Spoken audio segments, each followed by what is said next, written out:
Hi everybody, TJ Mack Vintage Cards and Nostalgia, and in today's video I'm going to once again show off what I enjoy about my vintage card collection through themes and small displays, and this really shows my collecting personality. These are really some of my favorite videos to do, so I'm just going to go ahead and jump in and get started. Here we have the 1976 Topps Jim Palmer, 79 Topps Steve Carlton, 81 Topps Tom Seaver, and 84 Topps Nolan Ryan. Now, why I selected this arrangement is that it shows these four pitchers in mid-motion getting ready to fire the pitch, which makes for an overall image that is appealing to the eye. I also have them in their first uniforms. I remember them as a young baseball fan. When I was growing up, these guys were the big four, the cream of the crop. Now listen carefully to these numbers. Between the four of them, they have 10 Cy Youngs, 38 All-Star appearances, 8 ERA titles, 7 World Series, 21 strikeout crowns, and 20 win seasons. I just love the look of this display. You have the bright orange of those Orioles uniforms of the day, and I first remember seeing those in the '79 World Series. Then you have the powder blues of the Phillies that remind me of those gaudy tuxedos that were powder blue from the 1970s, complete with the ruffles. Here you have Tom Terrific in his Reds uniform. Now, there's nothing that really distinctively stands out about the Reds uniform of that day, but it's one I remember. And then at the end here, you have Nolan Ryan. And he's not wearing his tequila sunrise uniform that they would wear often back then, but it was the more conservative navy blue. But if you look closely, there's some of that tequila sunrise flare on the shoulders. This grouping of cards shows how cards can be not only an artistic expression by showing them in this manner, but it's also a connection to our youth and the great players who helped shape us as fans when we were growing up. And I just love to look at these cards together. Here's the 1983 O-Pee-Chee Mike Bossy, 1976 Topps Brian Trache, and 1981 O-Pee-Chee Clark Gillies.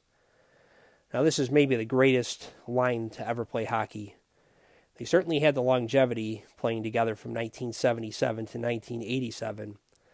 They were known as the Trio Grande, or the Long Island Lighting Company, which is named after a local utility because these three were known for constantly lighting up the goal light behind the net. The trio won 4 straight Stanley Cups from 1979 to 1983. They'll probably be the last to ever do so. And Bossy was a pure sniper.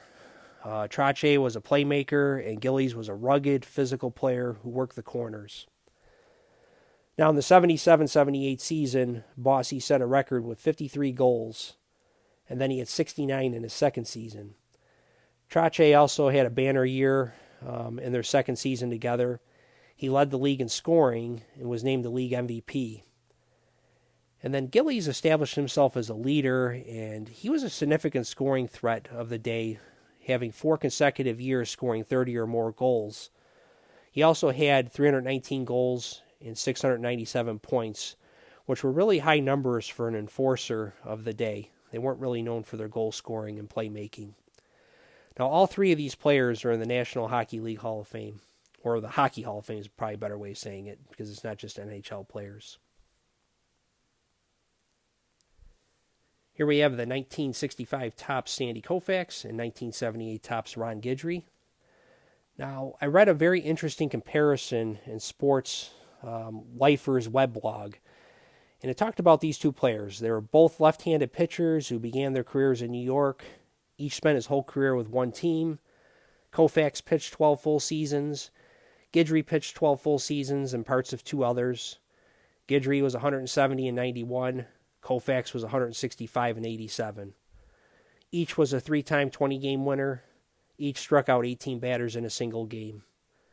Koufax won 4 World Series games. Guidry won 3. Koufax won 3 Cy Youngs, and Ron Guidry won 1. Each was named Major League Player of the Year by the Sporting News. Koufax is firmly ensconced in the Hall of Fame as one of the greatest pitchers ever, And Guidry's really not talked about much for the Hall of Fame. Now, Koufax had a lower lifetime ERA of 2.76 to Guidry's 3.29, though that disparity is lessened when you consider Koufax never faced a designated hitter and that the league ERA was 3.62 in his era and 3.92 when Guidry pitched. Now, Koufax struck out 300 batters in a single season 3 times, had 2,396 career strikeouts. His best season was 1966 probably, when he was 27-9 with a 1.73 ERA and struck out 317.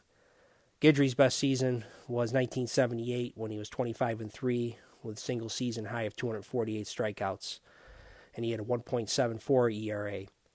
His .893 winning percentage is the highest of any 20-game winner in baseball history, and he had 1,778 strikeouts.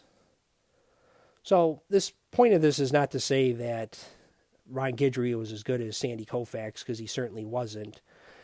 Koufax's 4 seasons from 63 to 66 may have been the most dominant of any pitcher in baseball history. But Guidry had his moments too, and he was arguably the best starting pitcher in baseball between 1977 and 1985. The thing with him is he started a little later in his career. He didn't get his first start until I think he was 25 years old in 1975, and he really didn't get going until 1977. So just wanted to bring a little light to both of these pitchers. I thought it would be fun to show Guidry's pitching delivery through his Topps cards. You have the 88 Topps showing the windup, 70 or the leg lift, 78 Topps where he's bringing his arm back, 79 Topps, the ball's up, 89 Topps, the ball's released. And I like to think he got the strikeout and he's walking back to the dugout, as shown in the 80 Topps. And I like these are all showing him in his pinstripes as well. Fun little themes you can do with your cards. Here we have the 1978 Topps Tony Dorsett, 84 Topps Eric Dickerson, and 76 Topps Walter Payton. All 3 are rookie cards. And these were the 3 best running backs I saw when I was growing up, before Emmett and Barry started racking up monster seasons. Dorsett was 3rd all-time in rushing yards in the early 90s with 12,739. And he had really good size. He was 5'11", but I remember him being so fast with those long legs and shifty hips. He had a great spin move, and man, he could run between the tackles too. And I've talked about before of him being my favorite player. Then you had Eric Dickerson in his 84 Topps card here. He was just downright scary. He was 6'3", 220 pounds, and he had speed and power. In his first 4 years, he ran for nearly 7,000 yards. He still has the NFL record with 2,105 yards rushing, which he did in his second season. Now, I remember as a Cowboys fan in 1985 in the playoff game, they played the Rams, and Dickerson had 248 yards and 2 touchdowns. He just dominated them. When he retired, he was second all-time with 13,259 yards. Then you have what I think is the greatest all-round running back to ever play in Walter Payton. I mean, he could run, block, catch passes, and he even threw the ball. And the videos of him running the hill in Arlington Heights, Illinois are just legendary. And in games, Payton, he just wouldn't run out of bounds, and he thrived on contact, and I just really enjoyed watching him. And when he retired, he was, of course, the all-time leading rusher with 16,726 yards. And even though I enjoyed watching Dickerson and Payton, I just wasn't a big fan of them because Dorsett was my guy. And now that I'm older, though, I just like all 3 of these backs. And I just am very happy that I had the pleasure of watching them play and just getting an understanding of the caliber of athlete that they were. And I just have those good memories that I can hold on to.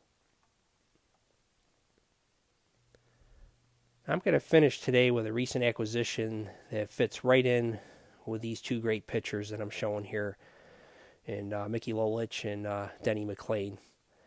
Now, I love to learn about the 68 season. I've shown that in other videos, which of course was the year of the pitcher, and there was a great Tigers team that year in 1968 that won 103 games.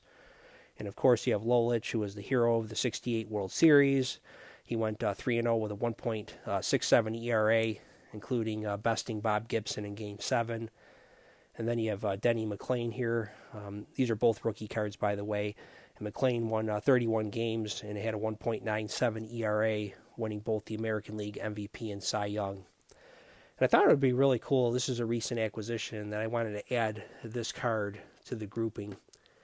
And that's Bill Freehan, and he was the catcher for the Tigers during that era.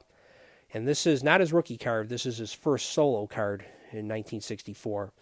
His rookie is the 4-player floating head card from the 63 top set. But for display purposes, I like the look of the 64 better. Now, Freehan, he finished second in 1968 to McLean for the MVP that year, hitting .263 with 25 home runs and 84 RBIs. And those were great numbers in an era, in a year that was just dominated by pitchers. He also won the Gold Glove that season, and for his career, he was an 11-time All-Star, 5-time Gold Glove winner. And I think he should warrant more Hall of Fame consideration. He may have been the best catcher of the 1960s. He was a good hitter who was also outstanding behind the plate with a .993 career fielding percentage, which is near the top all time. So that's all I have today. I hope everybody enjoyed, and also have a great weekend, and we'll talk again soon.